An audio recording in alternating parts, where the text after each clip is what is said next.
JJ, he can still shoot the basketball like at a great rate, man. It's like Kyle Korver. He can still stroke that stuff, man. He can what? You heard what I said, man. I know you're gonna turn into like a weird, like, you know, inappropriate innuendo, but I'm not taking back what I said. He's got a great stroke and putting the ball in the hole. God dang it. I wouldn't have laughed if you didn't laugh. Okay, well, I'm gonna drop a marker in to cut this, but you were there when you ain't gotta drop that. That's great. Oh shit! Hold on. Oh boy.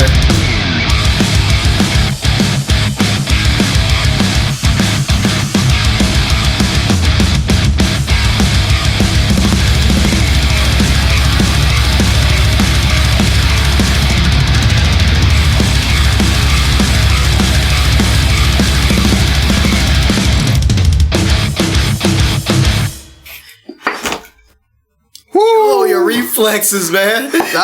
Holy shit. That was almost... literally on my desk right now, there's my computer, there is a drawing tablet, there's my interface, there's an expensive preamp. Would everything just go... everything just short circuit? I just about, like, tipped a beer into just all of that, and it would have just all spontaneously combusted. Dang. So we just narrowly averted disaster. Anyway, hi. Okay. It's been a while. Where should we begin? Of course, it feels like forever, as in like 3 months, man.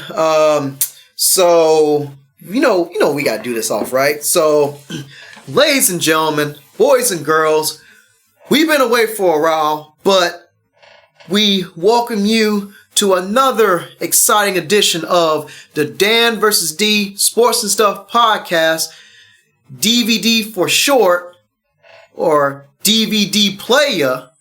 I'm your player, D with 2 E's, and always with me by my side is... Dan with an A-N. That's right. Boy, it is a pleasure to be back with you folks once again. We've been busy. I mean, like, I just recently, like, got an apartment with my girlfriend, and sure did. I now have my own man cave and stuff. It's pretty sweet. What else? Oh yeah, we also been like sulking in, like, I guess, alcohol and tears, because last time we spoke to you guys or did a show, we ended up recovering from that loss. The Patriots. So, it's been that long ago. I will say, though, that I think we did a good job of taking our medicine, and we immediately put out another episode where we recap the Super Bowl. We did not just disappear and not live up to... Because I think, didn't we both pick the Patriots? Yeah. And we kind of expected that it was going to be like a real game, though. But I didn't much more than the measurables would have suggested. Yeah, but I still didn't expect, like, the defense to spontaneously combust like it did. True. Can you imagine if the Eagles' defense didn't slow down Brady in, like, the first half? Like, think of how many points they would have had. Well, can you imagine if, like, the Patriots' defense had like, one stop? Well, they did. They had, like, that fluke interception by Deron Harmon. But you know what I mean. They needed to, like, if they had been effective basically at all, like literally at all, they would have won. Anyway, we don't have to rehash this now. Yeah, because that scab has already healed and stuff now. I don't need you, like, to rip it off again. Yeah, we're good. We're good. We've seen 5 championships, not even in our lifetime, in the last 20 years, and nearly 2 decades of competence. Yep. And there are plenty of fans that. You could be a Mets fan. Oh, is the draft lottery tonight? Yeah, it's actually happening right now. Oh, snap, man! So, this is also a first for Dan versus D. We're gonna be live reacting to some stuff. The logo, Jerry West. Oh man, nice! I forgot that he. How did he become the logo? Is he just that great of a martyr for the game or something? I don't know. I guess. Mitch Kupchak. It's kind of funny that Jerry West kind of bounces around and is just an advisor for different teams. Like he was for the Warriors for a while. Hey, cool. Dude, Elton Brand. Elton Brand, yeah. What if like the Celtics end up getting like the number 2 or number 3 pick? That would be sick. Y'all be like y'all develop into like the Warriors, but the right way without making a whole bunch of enemies. Because everybody will be mad at Brooklyn. They don't have like the nuclear level talent that Steph Curry turned out to be, but man, they're well on their way. Man, it's worth remembering too that like wasn't Curry like the 9th pick in the draft or something? He was 6. He was okay, yeah. He was not considered like a can't miss prospect at all. No one thought he was capable of doing. Well, he was this. also overshadowed by Monte Ellis when he first came in. That's when they had those old uniforms when they had like the kind of like the Golden State like superhero dude on it. You remember? Oh yeah. Oh man, it's Golden State, man. I'm just remembering the small forward and center only. Man, Chicago needs everything, man. That's my team. Dang. That's true. Anyway, so we're back, and we're better than ever, and we're here. We're gonna. Oh, that's what I was gonna say. So this is another first. In that we are going to be somewhat live reacting to live events. So we've got the draft lottery going on right now, which, to be honest, I'm not a big fan of, and I didn't know it was on tonight, so that caught me by surprise. So, but then we also have Celtics Cavs Game 2 coming up, and we'll get to see a little bit of LeBron getting annihilated. Just kidding. Yeah,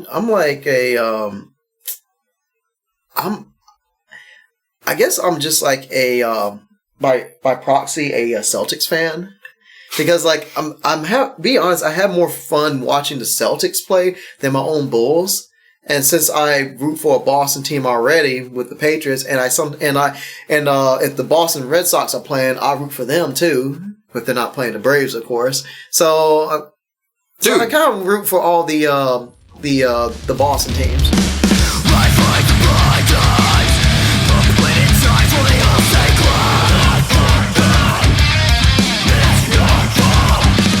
All right, so actually, I think gambling is going to be a deep dive. He was the junk back. Oh! You know what I'm talking about. So, first quick hit topic, because we all love a good Stephen A on this show. What about Josh Rosen, the NFL prospect who had those like racist tweets he made when he was like 14 resurfaced the night before the draft? That was Josh Allen. Whoa. That was Allen. Rosen's just like outspoken guy. I'm sorry. About the NFL machine. Sorry. I don't follow this enough to like... I didn't follow it much, but like my girlfriend was like, yeah, he's just doing damage control. Josh Allen. Okay, wow. Y'all, I'm really super duper qualified to talk about sports on a podcast. Anyway, no, there's not really a whole lot to like comment on about this other than I just want to acknowledge this story because I just think it's hilarious that his version of damage control was calling Stephen A. Smith in the middle of the night. He called Stephen A. Smith at 2 a.m. How did he even get his number? Maybe he met him like leading up to all of that and all the media scrum and stuff, maybe. But I just love the idea that like, and please stop me if this is offensive, but like, that Stephen A. is like the one black guy that Josh Allen knows. And so he's like, please forgive me. I mean, I guess it's the next best thing than Jesse Jackson or something. Like, if you're an athlete. I'm picturing like him calling him like at 2 a.m. and like Stephen A. like, oh, who's this? Oh, this is Josh Allen, and like, I don't mean those things. And I could just picture like, not because like the comments, well, that'd be secondary, but because he called him at 2 a.m, I could just picture Stephen A. Smith cussing him out like on the phone. Because he doesn't play. You shouldn't be calling a man at 2 a.m. and things of that nature. That's just disrespectful. Neither of us have a very good Stephen A. Oh my God. I love every aspect of this story as someone who, in terms of like the sports world and the like sports media world, I tend to just root for chaos. And this might be the purest example of chaos personified. So I guess instead of calling Ghostbusters, you calling like Stephen A. Yeah. It's just like, you're going to call Stephen A. Smith.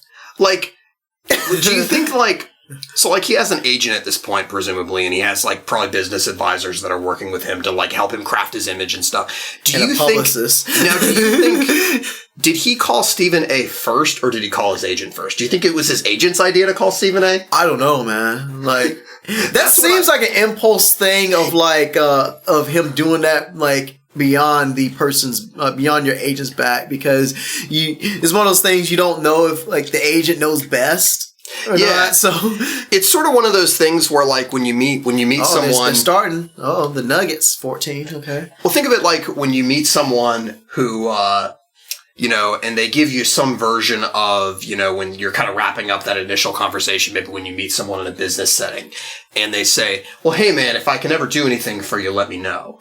And they don't actually mean it. They don't actually want you to call them. But it's just a nice gesture. And you could almost imagine like that he met Stephen A. at some point and he was, just trying to be nice to the kid and was like, yeah, if I can ever do anything for you, let me know. And then his phone rings at 2 a.m. and it's a number that's not in his phone. And he's like, what the fuck? Man. Anyway. Okay. So that was Rosen. You mean, wait. God damn it. I wrote down Rosen here. I need to... Josh Allen. Josh Allen. God damn. Who is Josh Rosen? Why do I have that name in my head? Because he went political with That's things, right. And he got drafted by the Cardinals. Right. 10. He was the guy who... He was supposed to be number one. They docked him because he had... Thinker. He could think for himself. I mean, he should have been the Browns pick, or he should have been... Who had the second pick? Giants had the second pick. He should have been the third pick, like the Jets pick. Yeah. Well, that's why you have to go and defy the doubt.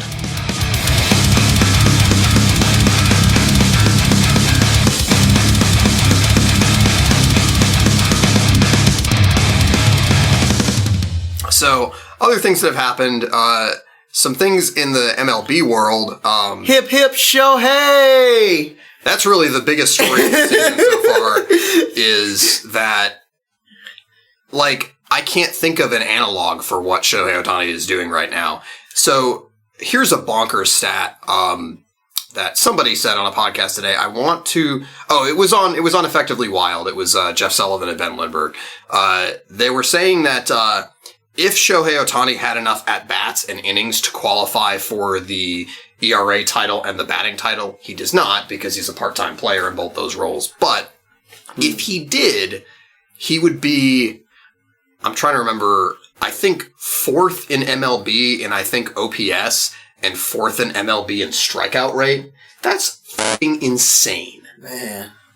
It should not be, like, it just shouldn't be possible what he's doing right now. I have his name in my Google search history, so like I would go in and like search Shohei Ohtani just to keep track of what he's doing, because it's intriguing to seeing a guy being able to hit the way he does and be able to pitch the way he does. Didn't he just get through like that 11K game he had? Was it yesterday? Yeah, yesterday, 2 days ago, something like that. Sunday, and wasn't that like his second 11K game or something? I believe so. Like, he's had some tough outings, and he had the outing against the Red Sox where he had a blister and he gave up some runs. But, like, by and large, he's been really good. He's just, probably pound for pound one of the best athletes in the world, certainly, in the fact that he can throw 99 and... Pound for pound? Wait, is he short?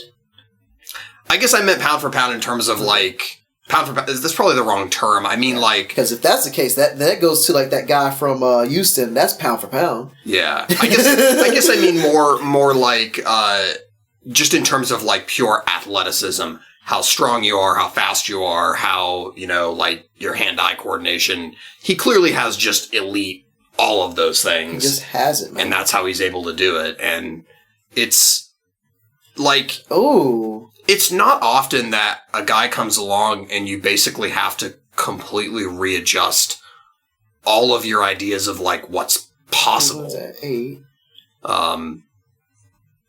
Cleveland at 8. Oh, there's your... It's 7. Sorry, That's buddy. Not good. Not good at all. The Garpax train keeping on moving in incompetence. Those poor Bulls. Oh my gosh. Anyways, Shohei Ohtani's amazing. I mean, can you think of another example of anything even remotely like this in any other sport? The only rest I've seen is like going back to like what, the 40s or 50s with Babe Ruth or something. When did he play? Babe Ruth played in the 20s. The but 20s. Okay. Something that's been pointed out more recently, because there's been a lot of comparison, is that Babe Ruth was a pitcher, and then he became a full-time position player and really didn't pitch anymore after that. So he really never did this. He never pitched and was a great hitter all at the same time. This is basically uncharted territory. And I mean, I'm thinking of like in football where you've had some cases of players playing two-way offense and defense, you know, like when Troy Brown briefly played cornerback in a few games for the Patriots years ago and had an interception. That was the most. Remember like the interception that was thrown and he like stripped the ball for the Chargers player. And that was like one of the more fun things I saw. Like I had watching a game. Troy Brown is like damn close to like my all-time favorite Patriot. Love that man. Yeah, man. He was the best. Anyway, and I'm thinking of like you know, I mean like JJ Watt, you know, played like offense and goal line packages for a short time, but that's like for like goal. That's like specific. Yeah, that's goal line. I mean, this would be the equivalent of like if JJ Watt was maybe, you know, a tight end, was like also Rob Gronkowski. You know what I mean? Like, this would be sort of... That's kind of what we're looking at. At that point, that would just be unfair. You know what I mean? If he was that good of an offensive player and that good of a defensive player, like, I just can't... I really cannot think of another example because, like, you know, in other sports, like, in basketball, players do play both offense and defense. And not unless you're James Harden. It's not uncommon for a player like, say, Kawhi to be, like... a top 5 offensive and defensive player. But that's hard to do, though. Because they're, you know what I mean? They're at least kind of similar skills. The game still requires that you be quick and have good reflexes and, you know, whereas, like, pitching and hitting really are just completely, entirely separate skills. Yeah, but be fair, though. You're talking about offense and defense. Like, I mean, you got to be able to hit in baseball, but also be able to field. That's true. That's a good point. Yeah. But, like, those are the only sports I know of, like, basketball and baseball, where you got to impose your will offensively and impose your will defensively. True. And I think that's really awesome. I think that's a true sport right there of like, you never have no chill time. You always got to score and then you got to keep from scoring. And it's like managing energy levels. And that's that's like two-way swing, like a 2-point swing or something. So.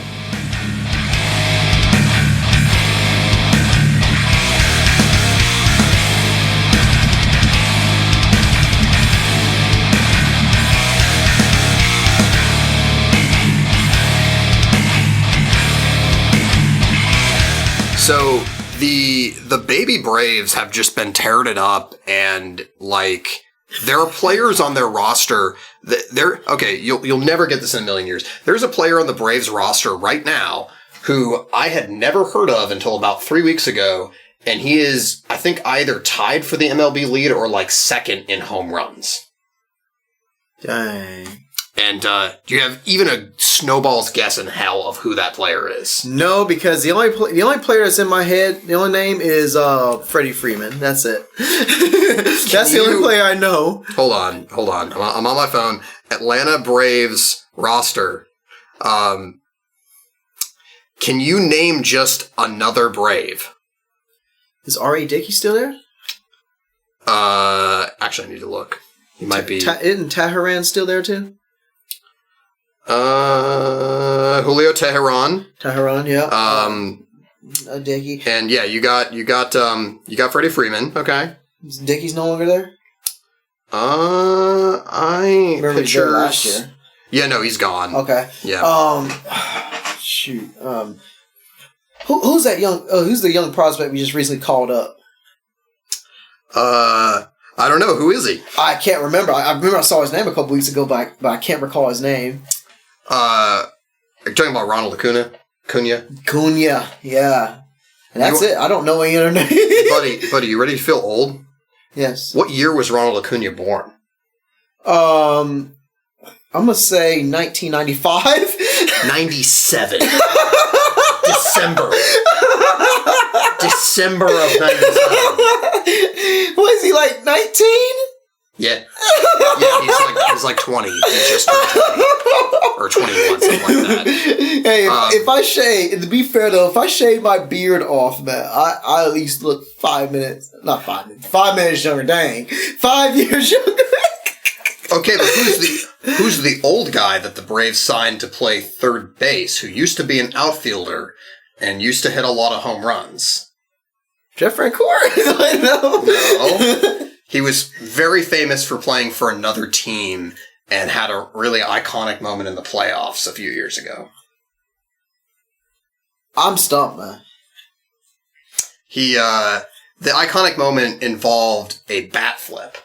Wait, Batista's there? Yes. Yo, Batista. You got Batista. They signed Batista. What was his name? Jose Batista? Yeah.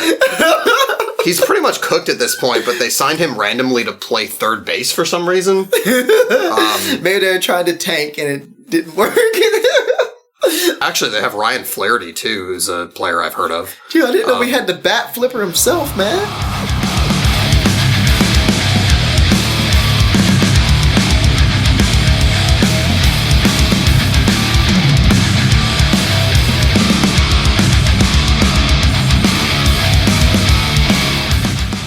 Anyway, this game wasn't nearly as fun as I thought because I actually honestly can't name like half of the players in this roster either. No, this is fun. This is like I got Nick Markakis too.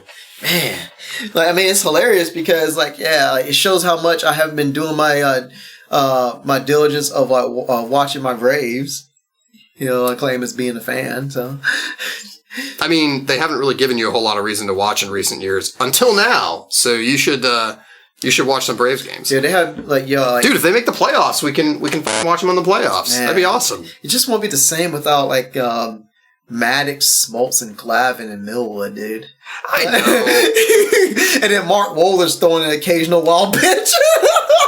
I feel like it'll be like this with the Patriots, where years from now, like the Patriots will maybe even be good, and we'll be just like, but it's not Tom Brady. Well, no, I'm gonna be the guy, but it's not Drew Bledsoe. Which will go to our next quick take. That's a good transition. So we're gonna hit on the Celtics in greater detail, but I really want to zoom in on a particular player on the Celtics. So. Remind me, the beef started because of Eric Bledsoe. Eric Bledsoe, right? because when Terry Rozier, aka Scary Terry, was burning him on the court, offensively and defensively, they mentioned Terry Rozier, and Eric Bledsoe responded to, "I don't know who the F that is," and then I think in a press conference, I don't know if it was to troll him, but. They were asked what was his name? Terry was asked a question, and he was talking about Eric Bledsoe, but instead he referred to him as Drew Bledsoe. I don't know if that was on purpose or if that was like a botch or like a misword, whatever. But I guess it just brought Drew Bledsoe out of the woodworks from his winery, and he's coming to Celtics games and it's like the next game. I think it was the last game they played. It was Game 7 or Game 6 or something like that. Rozier came into the Garden wearing a Drew Bledsoe jersey just to troll him. I might have the details wrong. It might have been a game in the next series. I can't remember now. But Drew Bledsoe, just trolling game A+ though. And and then Drew Bledsoe came to the game. Well, I think one of the 76ers games, right? Yep. And I was at your place when we you like, is that Drew Bledsoe? I'm like, nah, that can't be. then the cameras pan right back to him. I'm like, yo, you're right, that was true. Taking us back to fucking 90s Patriots, man. I was telling Next thing you're going to tell me we're going to see Ben Coates. Yo. Man. I wish we could see Terry Glenn. Willie McGinnis. Yeah, Terry Glenn. The original Scary Terry. Man, but I saw like a clip of, not a clip, but a image of him, like, I guess, walking beside of Terry Rozier walking beside or stand beside of Drew Bledsoe, and Terry was rocking his Scary Terry shirt, and I think Bledsoe was smiling alongside of him and stuff. So that was pretty cool. Yeah, that was great. I love some good nostalgia like that, and I love a good beef, man. When it's like, I'm sure Eric Bledsoe doesn't think it's funny, but when it's like silly and harmless like that, and maybe doesn't involve punching anybody in the dick. But how do you disrespect the guy that just burned you? I don't know who that is. Really? Like, also, the way he burned you on both sides of the court? Come on. Also, this is not part of the meme, really, but I don't think I've ever talked about this on the podcast before, mostly because it's not related to sports. But I like Jalen Brown's hair, by the way. Look at his hair. Yeah, it's nice. Yeah, he's sharp. I like it. Damn.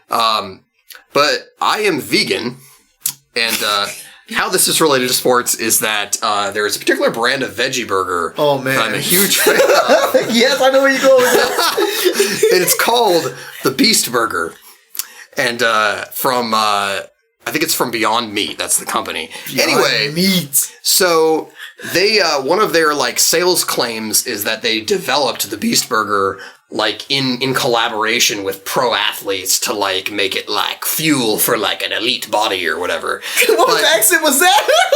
I don't know. Is that my salesman voice? I guess. Holy crap. We need to get you selling something stats so you can just pester people with that voice. I turned into a supervillain. Fuel for an elite body. It makes me think of that clip that Moser told me about Justice League, where the Flash and Lex Luthor swap bodies, and he was playing a role as Lex Luthor, and he was in the bathroom, and he was getting ready to walk out, and the villains were looking at him what? Aren't you gonna wash your hands? No, because I'm evil.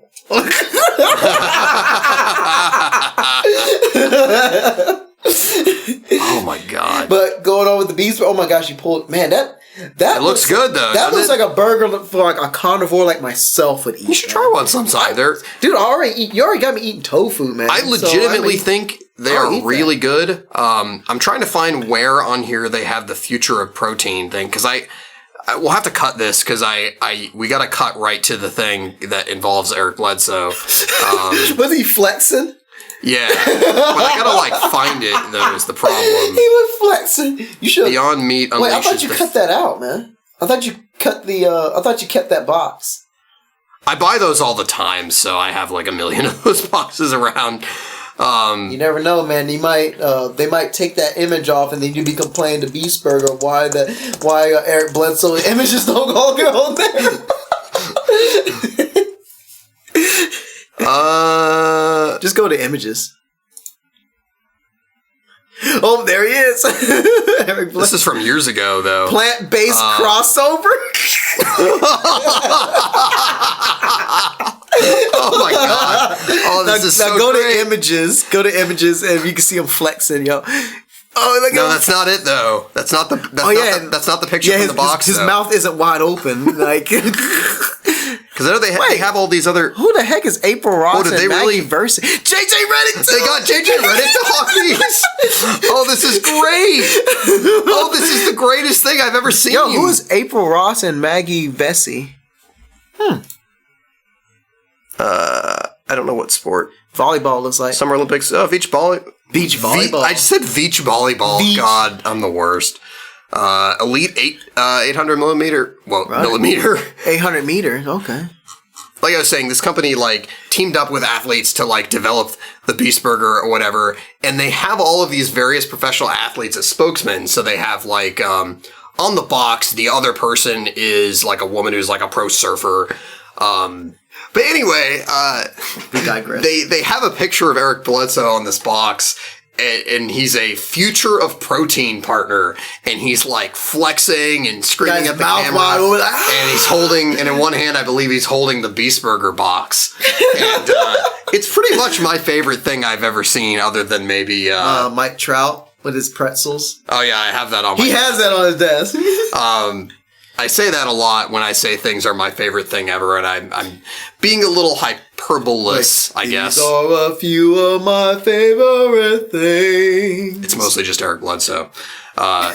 Anyway, so yeah, the future of protein, man. Future of protein. And then they have an article here on BeyondMeat.com titled "Eric Bledsoe Plant-Based Crossover." Oh man. Oh man. Built like a miniature tank is how they describe him. What got you hooked on basketball? Winning. Then he played for the Suns. Oh. Then he played for the Bucks. Oh. Anyway, holy crap, man.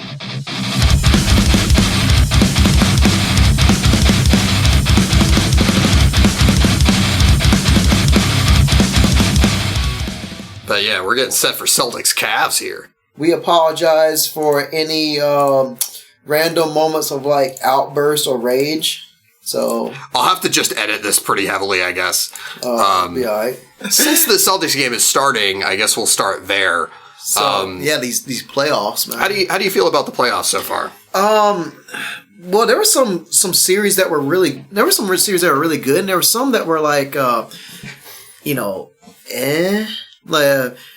Like, I guess let's go by like team. Let's see, like I guess notable teams. I mean, I'm basically gonna lump the Trailblazers and the Wizards like together because like they're basically the same team of like underachieving.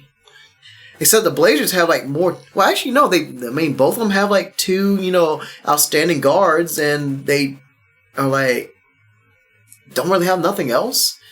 And it's like either I guess they're in talks of rather trading one of them, or just blowing the whole team up and just like trying to rebuild. So like I think they're gonna do something with the Trailblazers because like it's just something about Dame and like CJ McCollum like doing all that scoring, but then they just don't have nothing else. Yeah, I don't think I could name another player that plays on that team. Maybe that's not a good barometer of how good they are, but after they got waxed so bad in the first round after what seemed like a really good regular season, like I don't know what they got waxed by the Pelicans. Yeah, I don't know. They didn't even have Boogie. I don't know where you go from here if you're them because like you gotta trade one of them. I think because supposedly the knock on Lillard is that he doesn't really play defense, right? I'm not gonna pretend that I watch every single one of their games, but I know what they do damage wise in terms of scoring. But that about defense, I don't know. I thought he played decent defense. I don't know. I don't know either. But it's that same sort of thing where it's like you shoot and you shoot and you shoot and you. Oh, he's wide open. Nice, I like it.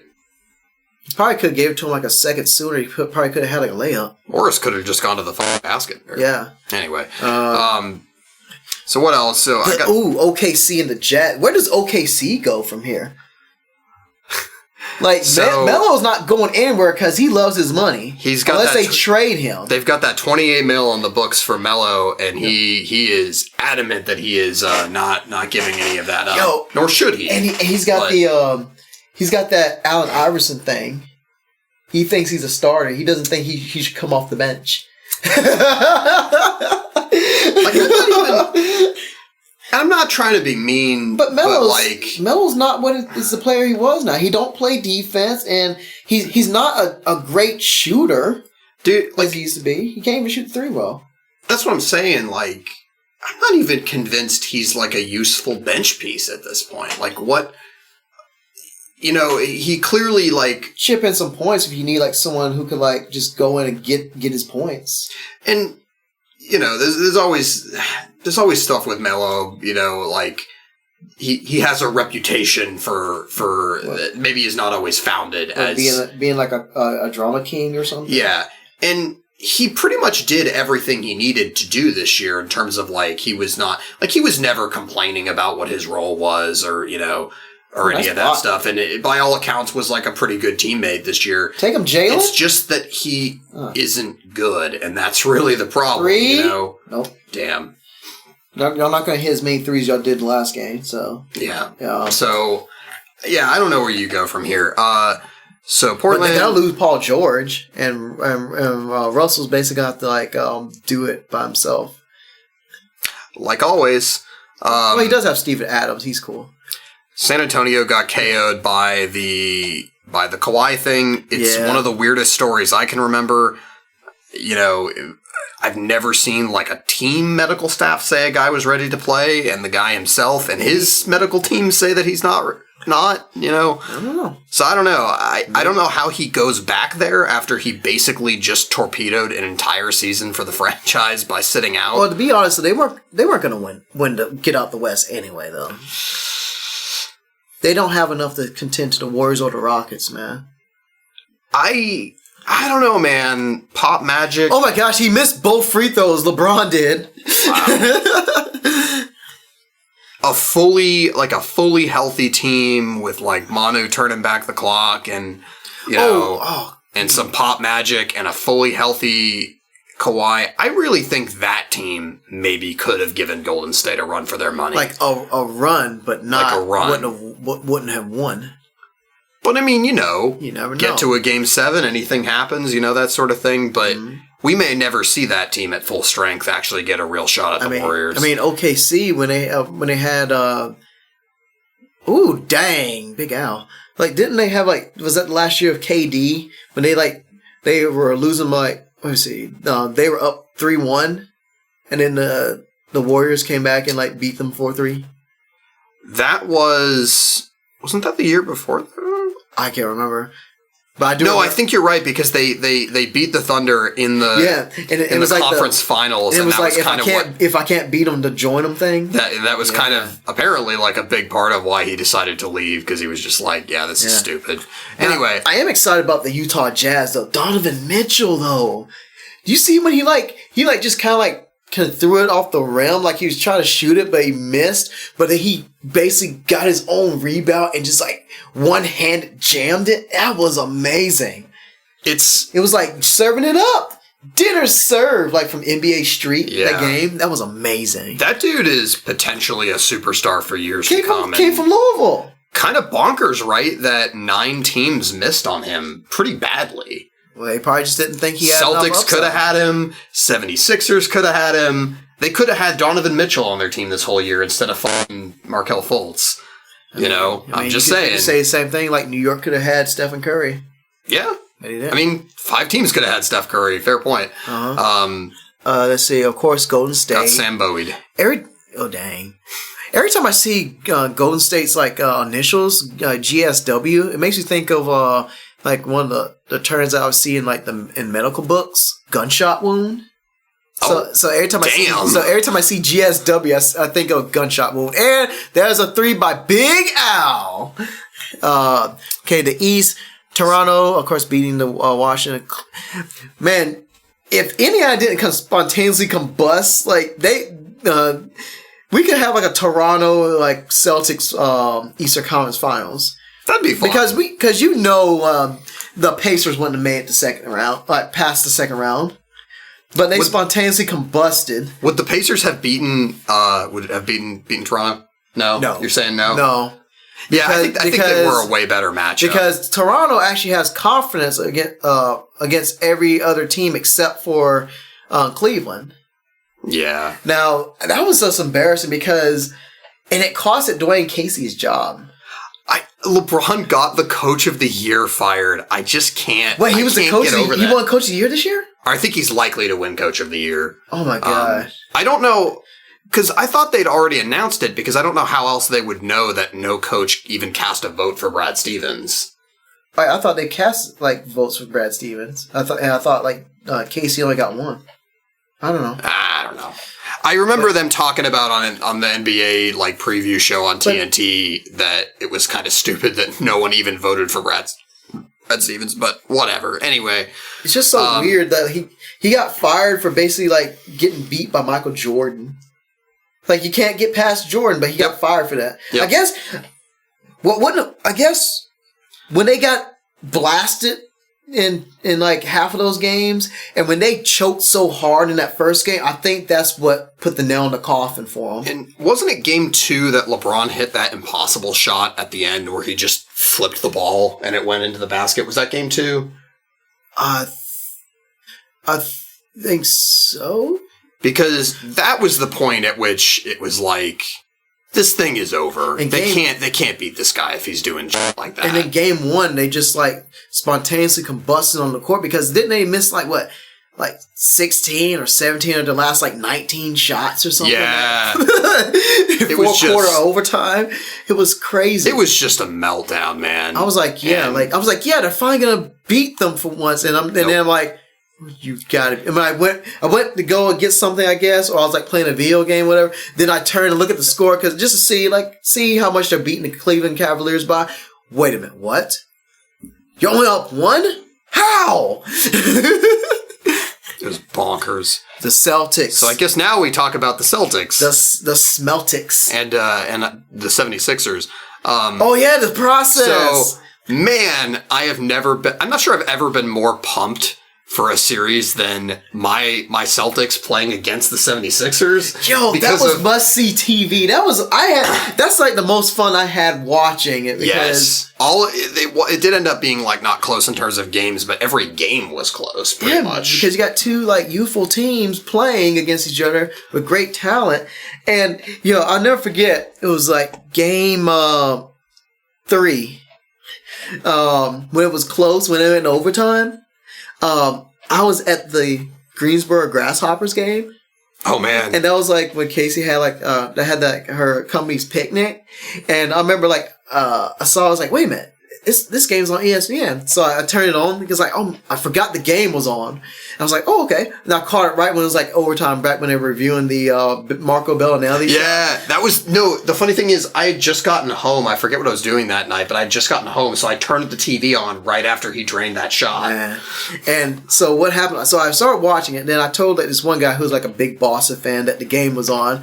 Then another guy starts showing up to it, and another guy starts showing. I have like 3-4 guys like crowded around me watching it on my phone. I think the final minute of overtime. Of course, that final minute lasts like 15 minutes. Yeah. But when that lob pass and then Big Al just goes in, you owe somebody an apology. Yeah. Okay. So you guys set the mood, the background of this. So some context for this. So Al Horford, way back in 2008. Was a rookie. That was when he was drafted by the Hawks in the first round. I like those Hawks though. They were young and exciting. And they were kind of a young. Did they still have Kyle Korver then? Who was on that team? Was that like Joe Johnson? Yeah, that's Josh Smith, maybe. Yeah, Josh Smith was on that team. And back when people thought that Josh Smith was going to become good, wasn't Jeff Teague on there? Yeah, Jeff Teague. I think so. Yeah. Yeah. Kyle Korver was.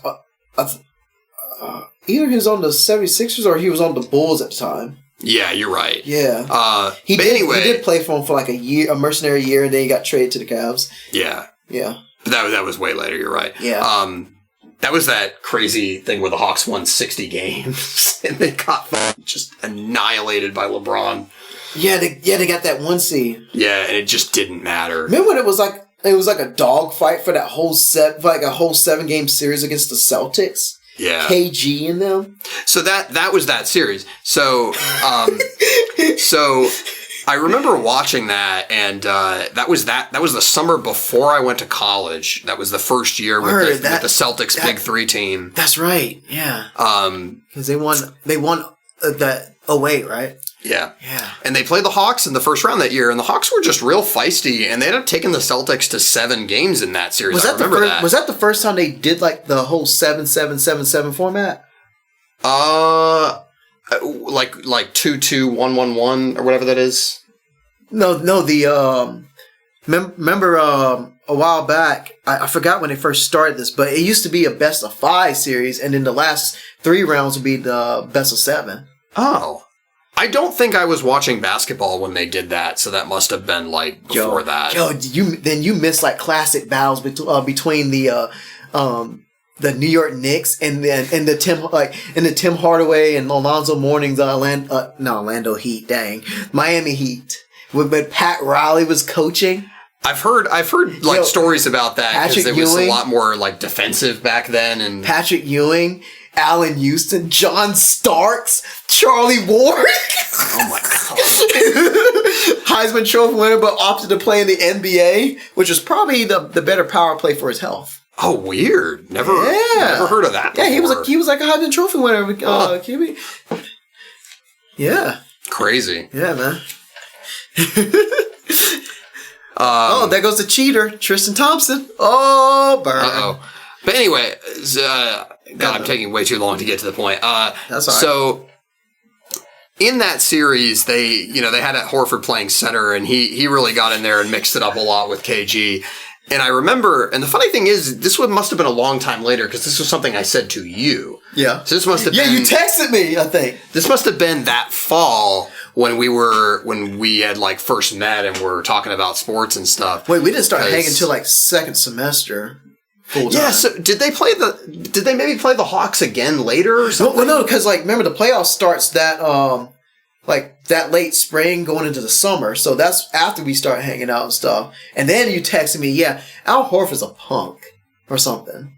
You're right. Those finals were not the summer before I went to college. You're right. That was the summer first after. The first year like they played against the Bulls, and that was like when Derrick Rose was a rookie. Yeah, something like that, yeah. Anyway, the point being is all the way back then, I texted D, and I was just like, man, Al Horford is a punk. And I would agree with him. He's out there just hacking people for no reason. And I agree with him. Because I'm not going to go against Boston. Probably because he got a little frustrated with KG, I bet, because I can't even imagine playing video games against KG. He's just such a strong personality and just such a trash talker.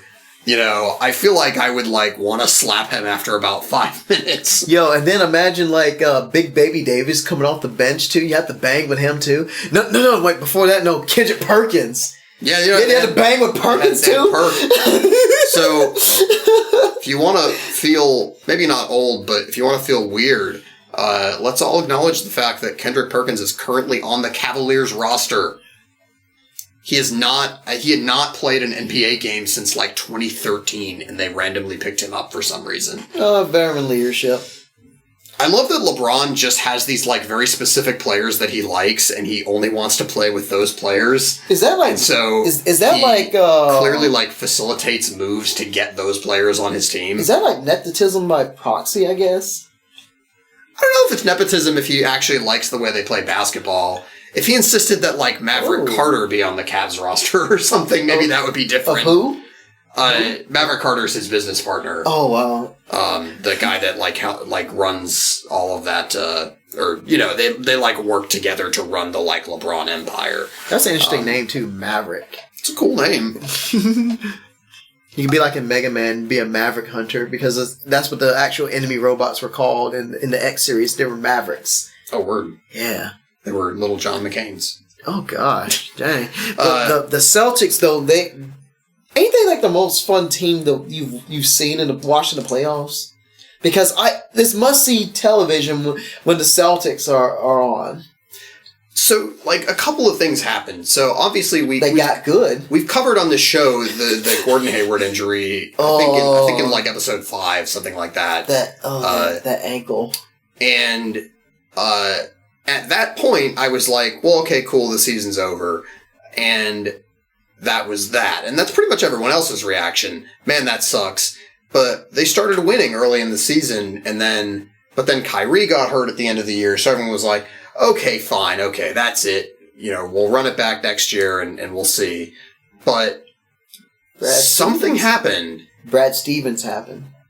I don't think it's just Brad Stevens. It's not just him, but he's a great coach. He's one of the best in the league already. He is, and it's amazing what he's done. I mean, kudos to you, because you were the person that pointed this out on a very early episode of this show. Word? You I remember you talking about Brad Stevens, and you were like, look, they picked him up clearly to be like the head coach of a tanking team, and he had them in the playoffs even though they were tanking. Yeah, I actually read an article once, recently, they, one of the stipulations of him, taking the job at Celtics, he had them, promise them, hey, he wanted the coach to win games, not the coach to tank games and get high draft picks. And I guess they won him over with that, but deep down they were probably still trying to tank. They were clearly because the GM was a GM process of giving not so great players. Yeah, Danny Ainge was not actively trying to put talent on the roster at that point.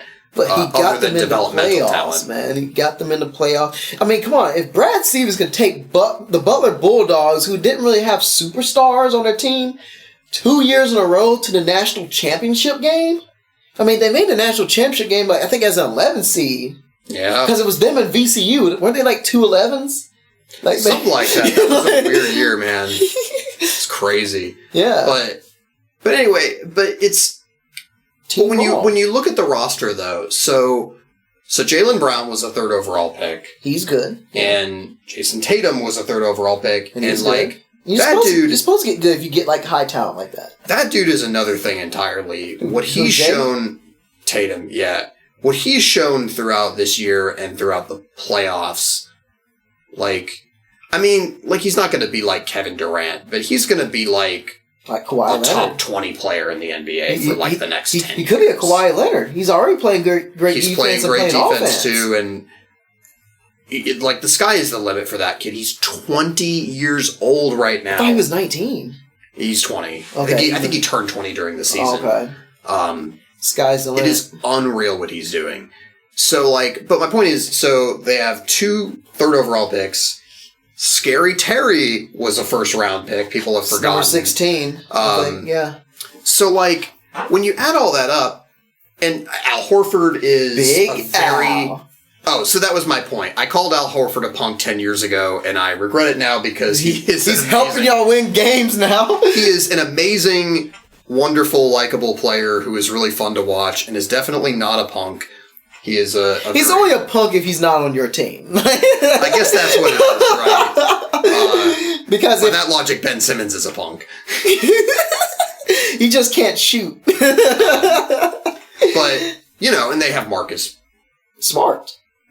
And I still get confused as to which Morris. Markieff is on the Wizards, right? You got Marcus Morris, so you got 2 Marcuses. So, my point is, there's talented players on this team. It's not, it's not like they had 2 good players and they both got hurt and now they just have a roster completely devoid of talent. And Brad Stevens, it's not like Brad Stevens is winning. That would be Cleveland. Yeah. It's not like Brad Stevens is winning with a bunch of cardboard cutouts. These are actual NBA players who are all coming into their own, kind of like what's happening with the Braves right now, where couldn't name a player on the roster, but they're winning because they have young players and they're hungry, man. Are going, just like the 76ers did this year. They're going, fuck tanking. I want to win now. I'm good enough right now. Why not? Can I just digress a second, just say how good of an offseason pickup JJ Redick was for the 76ers? They needed that badly. I mean, to this day, man, he got drafted in 06? To this day, man, and I hated JJ Redick because I'm a Carolina fan. He played for the evil Duke Empire. But that dude, after a decade plus? Yeah, but I like him. He's cool.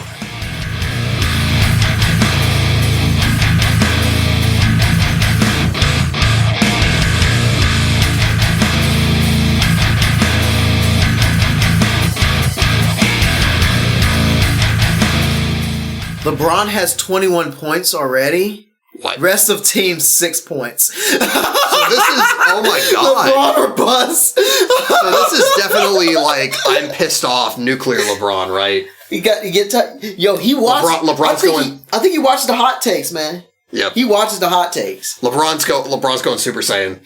Man, and there's D-Wade's wife, Gabrielle Union. Hey, when they got married, do you think that he said that he was entering a union with Union?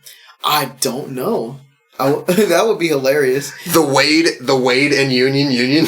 Oh man, some great puns. Speaking associated of Wade, with that do you think name. he should retire? Yeah, probably. Yeah, he looked like he was just like a couple steps slower than everybody else. He's got a beautiful house in Miami and a beautiful family and money. And he's not that great at basketball. I mean, he could sit on the bench for a championship contending team, but I just don't know why. He got traded away from the Cavs, so he wasn't good enough to be on the Cavs. Honestly, just go home and enjoy the rest of your life. You know, be a coach or a commentator. I really dug the story about Bernie Williams. The Yankees great who did he become like a jazz musician? He became a really good guitar player. I do. I think somewhere in my mom's house, right? My dad got a CD of Bernie Williams jazz. Oh, word! I guess a bootleg burn one. But if you can find that, I'll bring it over. I would love to hear it. I just think that's so cool because he could have easily just fucked off and done television or something else related to sports, but that was clearly something that he had a passion for, and that he was just you know what, why not? Also, it helps that you have money to help fund that. Yes. Yeah. Very true. That's exactly what I would do if I had money. Yeah. I mean, but the thing is, how much of a jazz musician name is it for Bernie Bernie Williams? I mean, ain't that a jazz or a great guitar player name? I think so. Bernie Williams. It's just a great name. Or he's just a great or he sounds like an awesome bluegrass player coming to the stage. Bernie Williams. Bernie Williams. Now, do you remember when Bernie Williams, Muddy Waters? I mean, hey. Do you remember what was his name? Bronson Arroyo? The pitcher who pitched for the Red Sox for many years, and so he tried to be a folk singer. Oh God! And he would play acoustic guitar. And I remember seeing his CD in Barnes and Noble one time. Oh man! And, you should have bought it. I should have. I really, really should have. But so I remember this one time. It was a big start. He had a big start that was going to be against the Yankees or something. Uh-huh. And I think it must have been a Yankees game because I feel like it wouldn't have spawned hot takes otherwise. But he had a show the night before where he played a gig in a club in Boston right the night before his big start against the Yankees. And he went out and just got shelled the next day. And I remember the announcer saying during that game, I guess the Red Sox will have to look at letting him go out and play gigs and stuff the night before he pitches. Oh my. Yo, remember when Ron Artest had a CD out? He did? Yeah, Ron Artest. Remember he was talking about he wanted to focus he wanted to focus on his rap album or something, and then that was the year when they basically suspended him the whole season after the Malice in the Palace. Oh, okay. I was going to ask if this was during the Meta World Peace years. No, that was before he was Meta World Peace. Dog pile. That might actually become a fist fight. Was that Baines? Baines. It's Baines in love. Kelly Olynyk is here in spirit. Kelly Olynyk. Dude, they still tangle with each other. I was gonna say, dude, just get up, man. It's Baines. Okay. That's a big boy. Is he smiling? Oh, he's smiling. Okay, they're not fighting. It's just great. It's just great competition. Yeah, look at that. They just wouldn't let go of the ball. That was some fucking wrestling shit right there. Man. Yeah, it's just good competition. Look at this. Give me the ball. That's good. I like that. Anyway. But the Celtics are awesome. They're fun to watch. And I'm hyped for the future for them, honestly. What I was going to say is this is the best part of the competitive cycle. Ew, look what's on the floor. What? Ugh. Green Hill, Nance, Hood. Oh, no, LeBron. Oh. That was... Wait, he hit the shot? That was a terrible shot, but it went in. Okay. It's called Corbett. He got shooter touch. Corval Kyer. Remember when one episode of our podcast, you was impressed how I knew where Corver came from, where he first played for? I couldn't remember that. Dude. Holy, you're right. He played for my dad's Sixers. Of course I remember that. But okay. this is like the most fun part of the competitive cycle, the part where like the young team starts overperforming with no expectations. Yeah. Because 3 years from now, when the Celtics are expected to be the best team in the East, and then they fold, and then they lose in like the first round or something, that's gonna suck. This is great. Terry. Like, I've had so much. I love this team so much. I don't want this ever to end. I really do actually want them to beat the Cavs so that they can just get absolutely fucking waxed by the Warriors, because it will be an entertaining 4 games, and it will be it'll be the best 4 games of my life. Man, yeah, I love it. I mean, as anything that involves them playing more games this season, like I'm all for it. Yeah. I mean, they're just a fun team to watch. And, and this kind of goes back to, like, a point that we've made a few times over the course of the show. Like, I really don't need to, like, live for the championship, really. Like, I just want to I want fun players on my team. I want to be entertained. And as long as I've got that, I'm good, man. You live for the championship through the Patriots. To a point, like, even looking back on this season, I'm like, it was a fun season. Yeah, it was. You know, like, I'm not like bitterly, and I think it's just wow. Oh. All right. Oh. Pump fakes. Fakes. Oh, then he missed the shot. That's all right, though. They're missing shots tonight. That doesn't look so good. Anyway. They'll start missing again, though, Cleveland will. Yeah. Anyways, I guess we've covered the Celtics enough. I apologize to Al Horford. Celtics rule.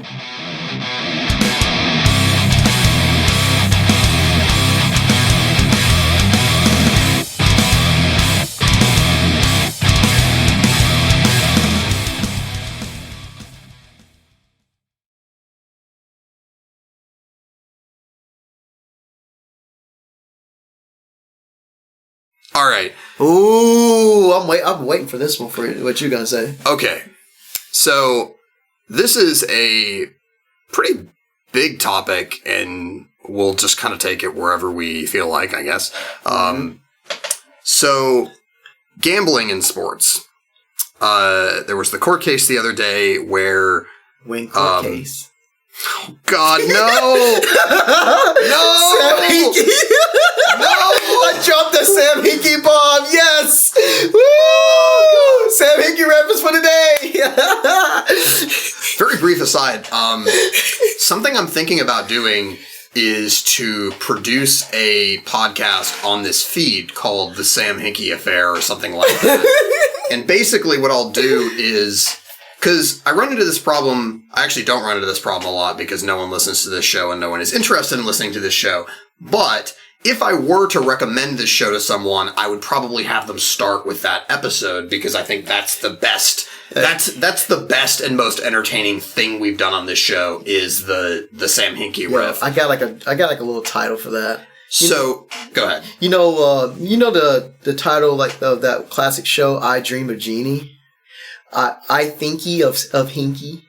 I thinky of Hinkie. Oh my God. It sounds childish when you say thinky, but hey, I tried. Or I'm thinking of Hinkie.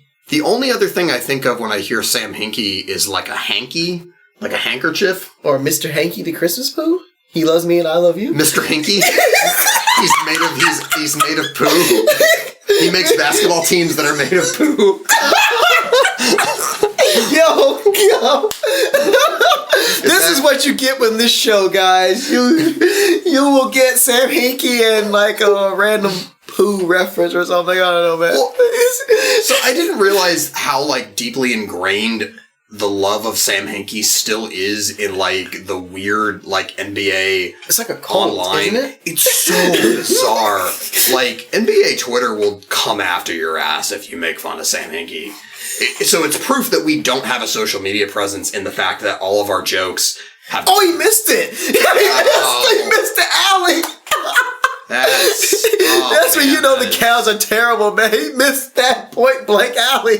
Oh, wow, he threw a turnover. Pass, though. Oh, man. Okay. The Denver Broncos. You just don't know football, March. Oh, that's a block. Wow. Yeah, he fell before the charge. To me, it's kind of like... To me, it's like the battle with weed. eventually it's going to get legalized. Yeah, there's such a massive demand for it. It's like... Gambling has been going on for like a long time anyway. It was just on the down low, but now it's... Keep it on the down low. Nobody has to know, man. But it's now just out in the open now. And it kind of was to a point with FanDuel and DraftKings and all those types of sites that claim they weren't gambling, but it was. It's like you go into like a like one of those speakeasies back in the Prohibition era.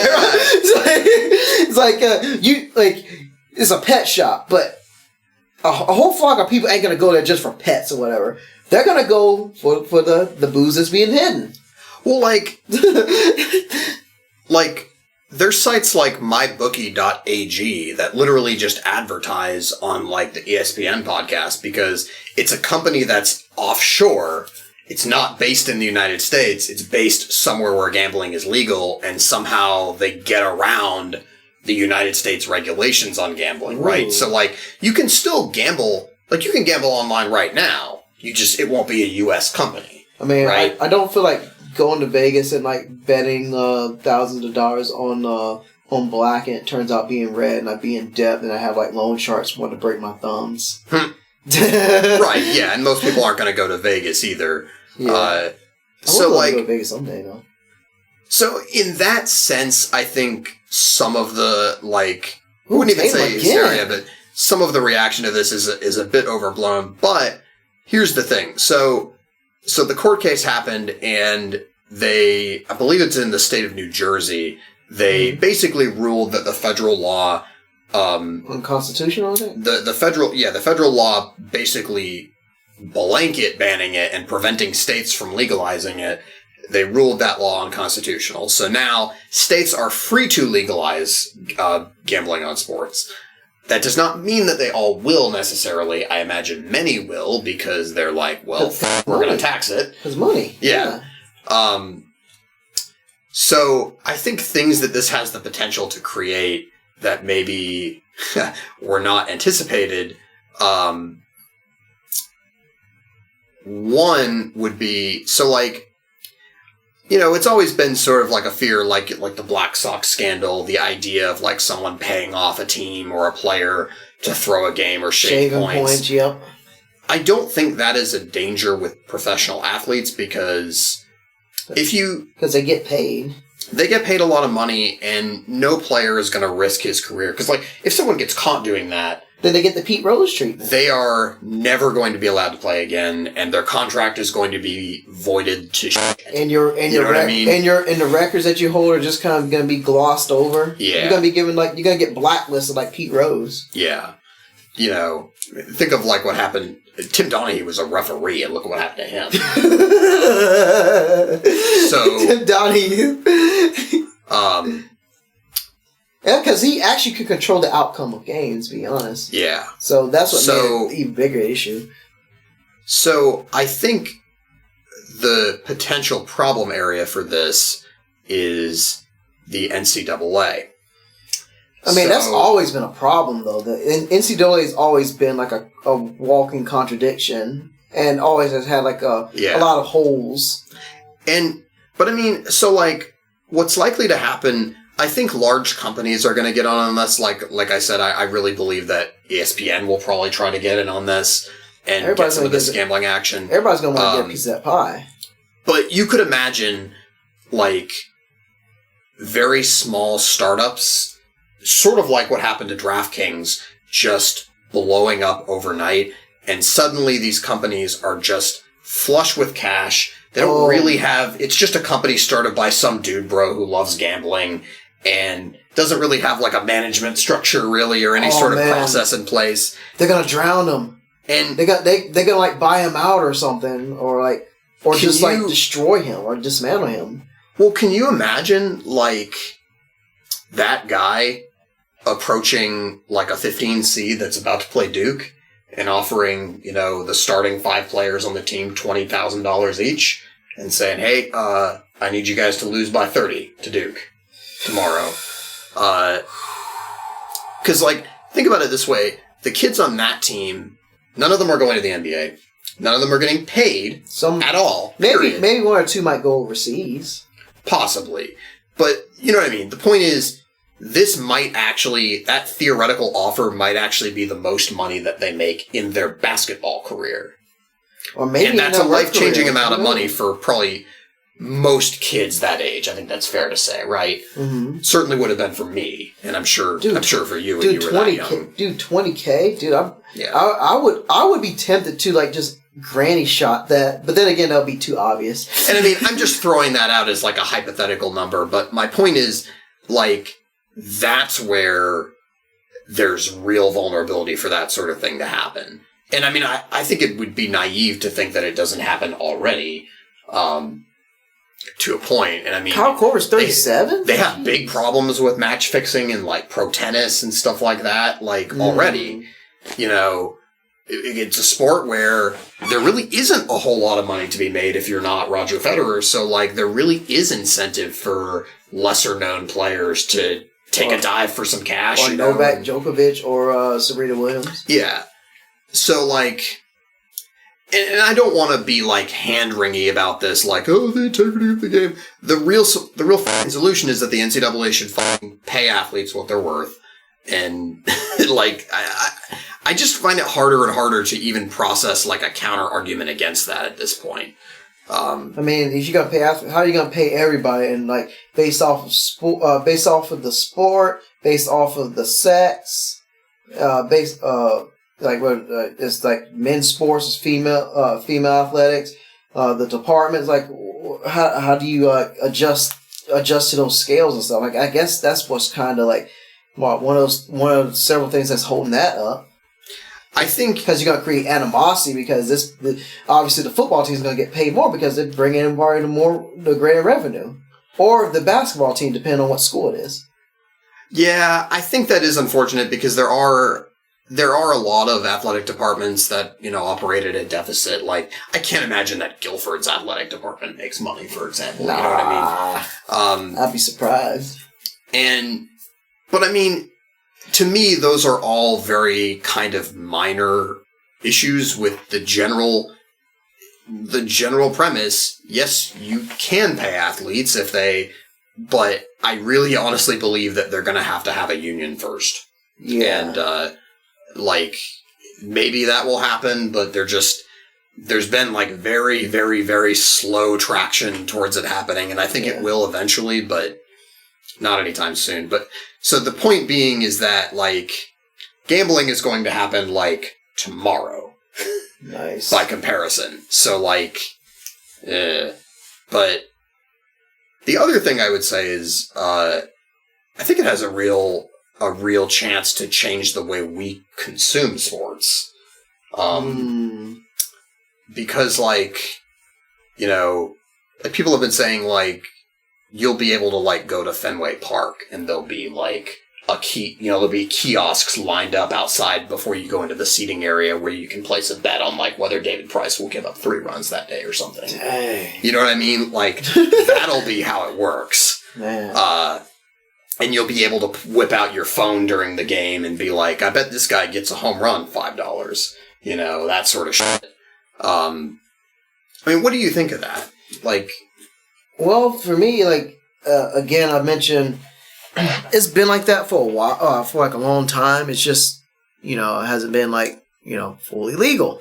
But that never stopped people from like not betting on the various things in the first place. But now that's out in the open now, and it's more so making it culturally acceptable. I think that's what it's bringing out. Now that it's legalized. That's fair. I mean, because you know, with people with weed and stuff, like it's not openly legalized, but it's becoming more and more culturally acceptable because slowly but surely these states are making it legal. So eventually, probably maybe not all 50 states, but the majority of the states will probably be legal at that time. Like if you get a few more years. With gambling's been there since probably since when money was a thing. Gambling's probably been prevalent. But again, I guess it just, to me, to some people, it makes it exciting. It adds extra layers to the game and whatnot. My problem is for the people who are like, there's no consequence of like someone who has like a gambling addiction. It's like there's no rules against him or her like gambling, but what if that person has a gambling problem and they blow through all their money and go to all this debt and stuff? So then at that point, then these big businesses, small and big businesses, are basically going to be profiting off of somebody's pain. But then again, you can't. Those big companies, can't be responsible for somebody, with their behavior and stuff. But well, I mean, like, they have all these rules that, like, basically tobacco companies are not allowed to advertise. That's a product that, when used correctly, kills you. Yeah. They put that general surgeon on there, but people are just going to bypass that and still use their product. And I mean, it's not a perfect analogy because gambling does not kill you, but it's... But you can lose everything in gambling, though. When you actually do the math and you add up, my brain, I just had like a major brain fart. But basically, when you do the math, it's just impossible. It's impossible to make money gambling. You know what I mean? And what that actually looks like for like a person who knows what they're doing is LeBron's going to the locker room, dude. Huh? So he just took a like elbow or a shoulder to the face and he stayed down for a couple minutes and then he's now going to the locker room. That's weird. That's a big deal. He'll be back in the second half. Oh, shit. Watch. Tatum's shoulder right to the face. And it almost, to me... He'll be fine. He reacted like he'd gotten hit in the throat. Kind of. Like where you might get like hit up here and you have like a hard time breathing at first. Mm-hmm. He'll be fine, though. He'll shake it off and he'll be okay. For like a dude as tough as him, you know what I mean? Like seeing him react that way is... He'll be fine. He'll come back. He'll come back and score 30 points in the second half. But to me, gambling is like gambling. I've been exposed to gambling, like seeing people gamble and this and that. Like before this moment of it being legalized. It's just like. It's just like, oh, you've already been at home. Hey, now you're just paying rent now. Yeah. And I guess that was my point with the math thing is that, like... The math doesn't add up. The math doesn't work. No, like, it's not possible to make money off of it. And yes, it is possible to, like, play responsibly and not become horribly addicted to it, but... Ultimately, what it is, just like the lottery, is it is a tax on people who are not great at math. And, it's ultimately going to disproportionately affect people who are poor, who maybe, are undereducated, etc. You know what I mean? Like, it's going to affect people who don't know any better, / don't have access to maybe the resources to help them, etc. And or people who are trying to get rich quick. Exactly. Yeah. Everybody believes that it could be them, Every time these I get these Sweetwater sweepstakes emails where every month they do a big giveaway where they give away like $20,000 worth of music gear, and like 1 month they did guitars, and this month is microphone month. So, they're giving away like a Newman U87, which is like a $8,000 microphone and stuff like that. Yeah. I enter every single one of them, and every month I'm just like, oh man, I'm totally going to win. I never do, but but you never win if you don't try. It's the, it's the 2 minutes of like imagining yourself winning it, and, $8,000. And I totally use it to record this shitty ass podcast. Yo, but man, like it's like it reminds me of that episode of Fresh Prince of Bel-Air. Remember when he was like trying to do that pitch to like that casino owner? He's like, yeah, they will come. Like your customers, they'll come to pay to see they'll pay you to lose. Snake eyes, oh, it don't matter, just roll them. Yeah. Oh, that's where that came from. Yeah. That line, when you said that in a previous episode, and it, like, I remembered that line, but I didn't remember where it came from. Fresh Prince, man. Oh, man, I'm going to have to read You have the complete series. Yeah. You know? I've not watched it in a long time. I really should again. Anyway, But gambling is here to... Gambling has always been here, but it's officially here to stay. let me ask you this. Would you ever try it? Just with like $5? I would try it, but I gotta get my money up first, man. Like, I have to right now be at least practice being a responsible adult and paying bills and stuff. And like the little $5, I could put in like my little jar or something, like the buy myself something nice, like a surefire thing that would bring me a little happiness. I think that's what I always come back to is that, because you could look at it like this, you could say, okay, well, that's your fun budget. And maybe the money that you would have spent to buy Legend of Zelda or go out to eat or go to a baseball game or something. Or buy yourself a new pair of headphones or a microphone. Yeah. You instead do that. And that's fair. Okay, you're being responsible, you're budgeting your money. But I think that's the part that I don't understand, and I wish we knew someone that was into this kind of stuff. Well, here's the thing, I guess because my point is like, I would much rather be guaranteed that I'm getting something fun. You know? To me, like here's like a metaphor here or a scenario here. It's like, say I have $5, and I can use that $5 to buy like maybe 3 or 4 candy bars. So I get instant gratification. Yeah.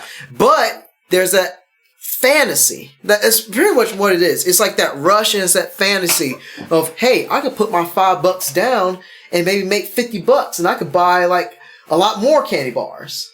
But then you lose that $5 and you realize, dang, I have no candy bars. I have 0 candy bars. I could have had 3 candy bars, but instead I'm going to have nothing. That's pretty much what gambling is. You're basically entertaining the fantasy of winning big, but most of the time you're not going to win anything, and then you're going to be at a loss of what you could have had if you would have kept your money in the first place. Done. And the other thing is, who ends up with that $5? Rich corporate America. It's the owner of that business who you're making him richer. Who gets that $5, and it's like the idea too that like. Gambling, that like legalized gambling is going to like create a bunch of jobs or, add all of this money to like the sports industry sphere. Aren't they just going to let the computers do that? Do most of those jobs? Yeah. Most of these companies are going to be very small and run by a small group of people. I could see them maybe doing things like hiring writers away from actual websites to generate shitty, like, fantasy news content. I could see that, but in terms of, actually positively affecting the industry, I just don't see it. Like, the money is all going to be concentrated. See, I told you he's okay. Yeah, he's not. There's no way in hell he's coming out of this game. Nah. The money's all going to be concentrated in the hands of, like, white aggro, visor-wearing dude bros. Wait, white aggro? I used to run white aggro in Magic. White weenies? Yeah. I hate playing against red because they could just kill my board instantly.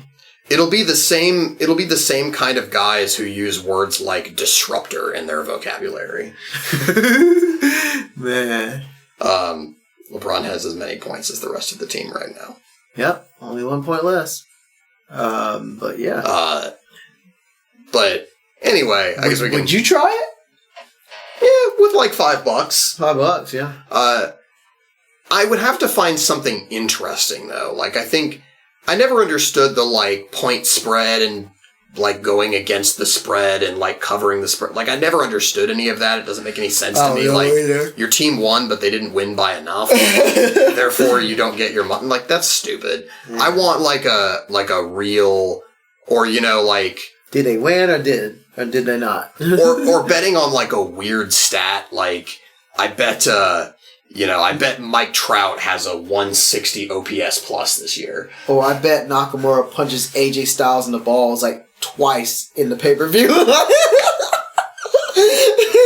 Can you imagine if that was a prop bet going in? Well, wrestling is predetermined, so Can you imagine, like, just... I guess if you knew ahead of time, fair point. Ooh. That would be real controversial. It'd be like insider trading. Gosh. But, like, I'm remembering when, like, you could bet on things, like, at the Super Bowl, like, what color Bill Belichick's jacket was or something. What?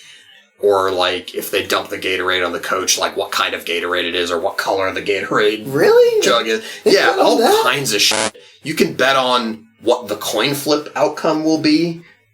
So, gambling's hard to say. Yep. And, yeah. So, the next podcast will definitely be sponsored by DraftKings. Or FanDuel. Dan Fuel. Dan Fuel? Wait, you gonna be the next sponsor of Beast Burgers? Dan Fuel? I'm gonna be honest. DanFuel.com. Make it happen. If my shitty DIY heavy metal ever gains even a mild amount of traction on the internet, I'm gonna write fucking Beyond Meat a letter and be like, look, I'm in this heavy metal band. Can I please be a Future of Protein partner? I will even, like, go to the gym every day and get buff just so that I can look the part of a Future of Protein partner. Wait, so are you going to hit the roids and get it faster? Well, I wasn't necessarily suggesting that, but I guess whatever works. No, I'll take a urine boosting drug like Rumsicano did.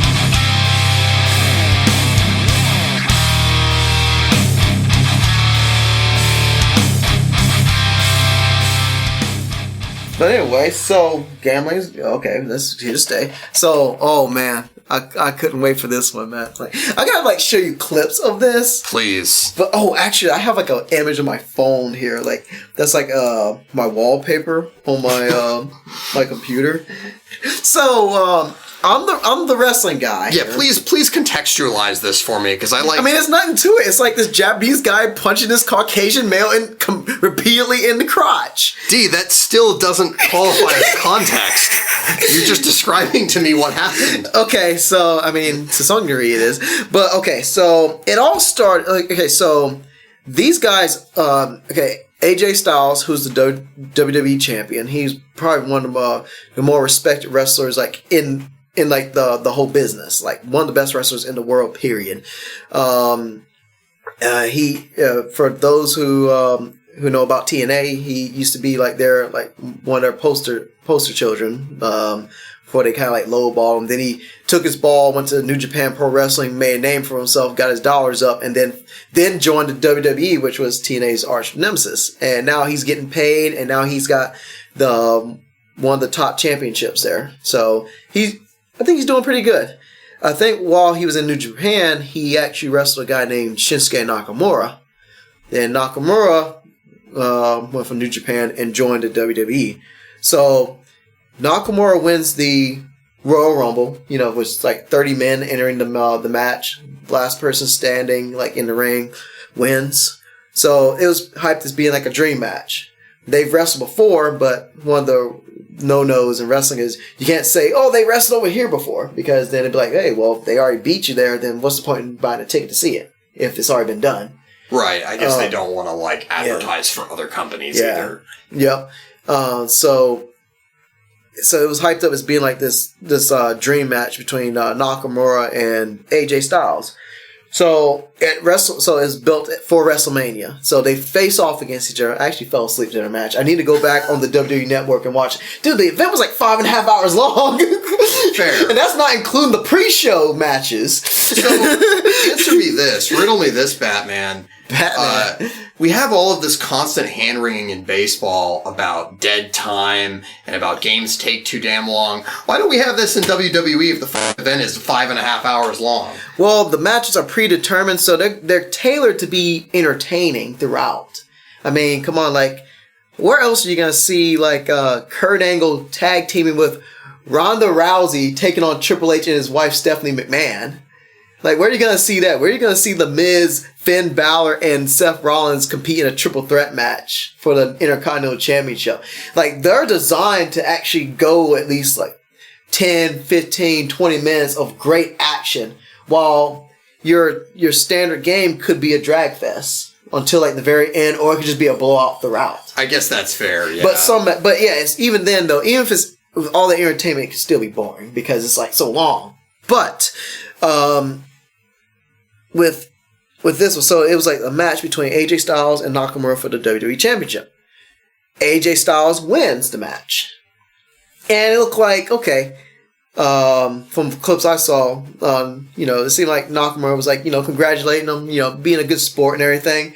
And then like out of nowhere, he like uppercuts him in the balls. Cause like the way they do it, I guess kind of like as a pulled punch instead of like actually leading with your fist, you kind of like your whole forearm kind of like goes like under their leg and you just kind of pull up with using your forearm.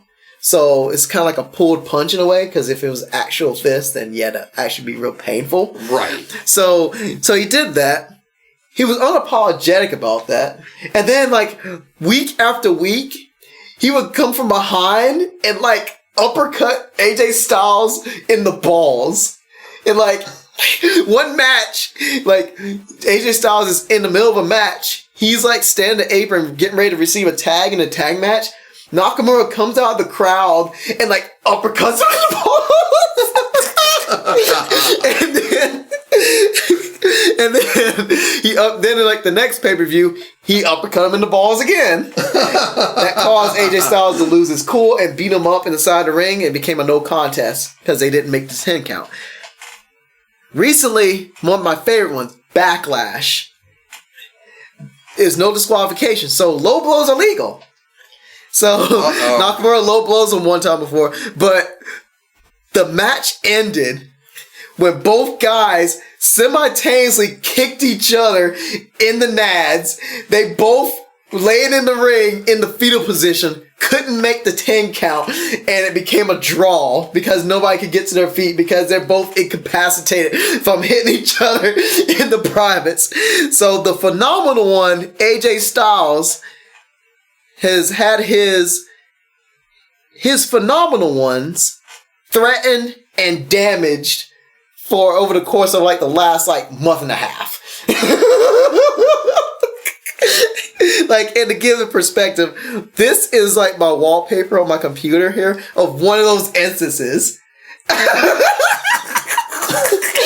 if you like look at it, it kind of looks like he's kind of grabbing them in the crotch and kind of pulling. It really does. Jesus. But look at the intensity on Nakamura's face. He's like, like, and see the veins on like the non groin punching one. You can see that vein bulging, and you can see the pain and anguish on AJ's face, man. Like his veins are bulging while he attacks the bulge.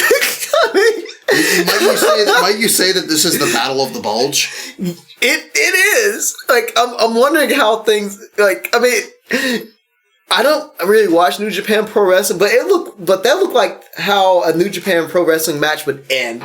Just the guys in the fetal position after kicking each other at the same time in the crotch. God. I mean, I saw that live. I was like, what just happened? It's like, I love it. Especially that headline of that one article. AJ Styles remains WWE champion and everybody's penis hurts. Accurate. And I did show you this clip of like Botchamania. They did like a series of clips of like this segment of like of the crotch shots of AJ Styles. Do you remember that video that went around a few years ago? I don't think it was WWE. It was some like independent wrestling league, but it was. Oh, you talking about Joey Ryan with his penis power? With the guy grabbing the other guy in the dick, and then there's like a ring of guys all grabbing each other in the dick, and then he just like flexes his dick, and they all fall over. Dude, Joey Ryan is the truth, man. He's got like, I mean, if it wasn't for that, would we really be talking about him? No, that's his brand. Yep, his penis is his brand, and he's not a porn star. Only in wrestling. Only in wrestling. Only in wrestling. I remember LeBron accidentally flashing his dick on TV. Really? Yeah, I don't remember that. Remember that he was like adjusting his shorts? Oh yeah. And he accidentally like pulled him out enough that the camera saw his dick. Yo, this is like the most of this podcast we're talking about penises, man. Oh man, I'm gonna have to come up with a great pun name for this episode. The phenomenal ones. Let's just call it the big unit. Yo, man, it makes me think of like that one, this one comedy routine that a young Donald Glover was doing. He was like doing an impersonation of Tracy Morgan, and he was being like a young upcoming like comic, and he was like asking Tracy Morgan of advice of how to be a better comic, and he was like, "Just talk about penises, man." Kind of true though. That's what the last like 7 minutes we've been doing. Just been talking about penises, and watch me just get the most hits out of any podcast. Right. Other than the Sam Hickey. I won't even come up with a clever title. The title of this episode will just be talk about penises. or the phenomenal ones. Instead of the phenomenal one, AJ Styles, the phenomenal ones, referring to his crotch. Or we could also be talking about the phenomenal ones known as the Celtics. I mean, I don't know. The Celtics? The Smeltics. The Celtics. Oh gosh, I don't even know what that is. I don't even know if that's a word. The Testics? I'm actually going to Google the word Celtics. Because I don't know if that's a word or not. My God. We've, like in other episodes, attempted to maintain like a mild sense of professionalism on this show. And it's just all gone now. It's gone. It's dead and buried. There's no more. Wait, there's a Celtics media. And there's Celtics.com, founded in 2015 with a mission to provide mobile services for companies in Indonesia. Oh, snap. Celtics, okay. They make a lot of guitars there. I don't think it's in a definition, but Celtics is a thing. So, I think we knocked out all the topics. Oh, one more thing though, like, the round up my wrestling thing. When they did the greatest Royal Rumble ever, when they did it at the, I forgot where, but like, in India, right? When the guy, like I think you might have seen like a Royal Rumble when the guys like will run down the ramp and then run and get into the ring. Right. Well, this one guy, it's the guy. It's the Titus O'Neil. He's still like a wrestler? Yes! And like, he's a meme now. Like, he ran down the ramp and he tripped and he like slid under the ring. All right. And I gotta show, and like one of the recent Botchman episodes just had grilled him, like, and like did their own little memes, like throughout that episode. Like one they did of like, when they did the clip of him like tripping, they cut to like of like I guess a Photoshop image of him, as a bowling instead of the bowling ball and we bowling, it was like a stock image of him rolling and hitting all the pins for a strike. Oh my God. Where's the video? Go listen. In the video. This is number 39 into the Rumble. Oh, here he goes.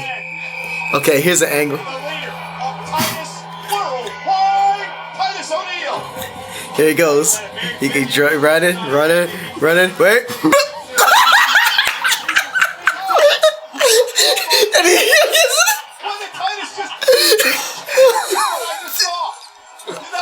And he's like 6'7", 6'8", so everything but his boots went under the ring.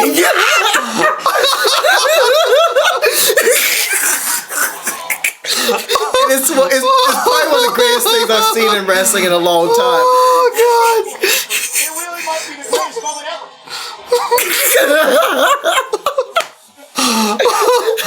I think it's a good thing we can end on it, man. Titus O'Neil just took a big stumble, man. Dang. Anyway, holy crap! That is this is why I watch wrestling, for the crotch uppercutting and the botches.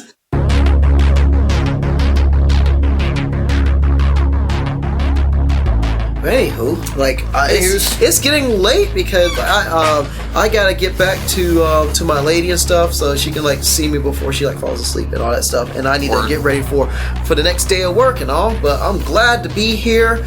DVD Dan versus D Sports and Stuff podcast. I mean, it's been a good ride, but yeah, I've had fun. And again, just thank you for sitting with us and listening to this podcast, and your support is very much appreciated.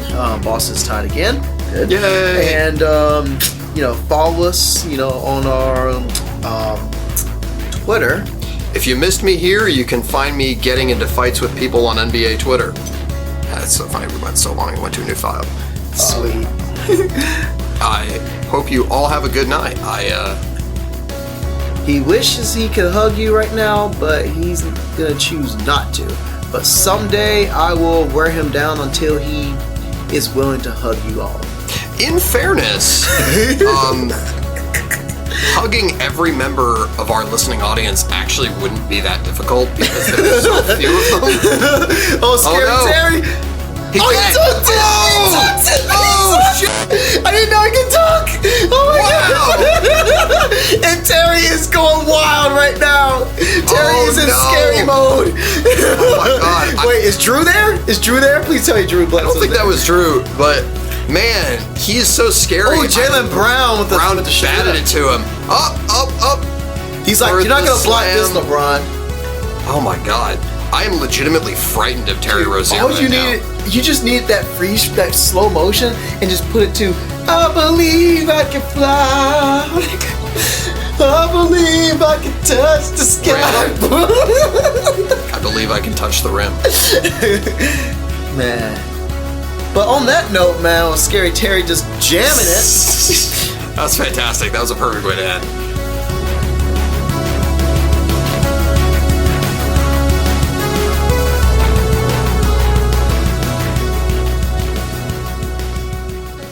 Or what about, hey, I've had it with these monkey flying snakes on this Monday to Friday play. Censored version. Oh my god. I'm remembering the one for Die Hard 2, Yippee-Ki-Yay, Mr. Falcon. You was talking about Captain Falcon. No, it is Mr. Falcon, though. It's not Captain Falcon, it's Mr. Falcon. I guess he's trying to pay him respect. Was that before he was in the military? I don't know, man. Or maybe he's just trying to be formal. He's not gonna call. I mean, like he's not his captain, but he's a mister to him. Fair Who point. knows? Yeah.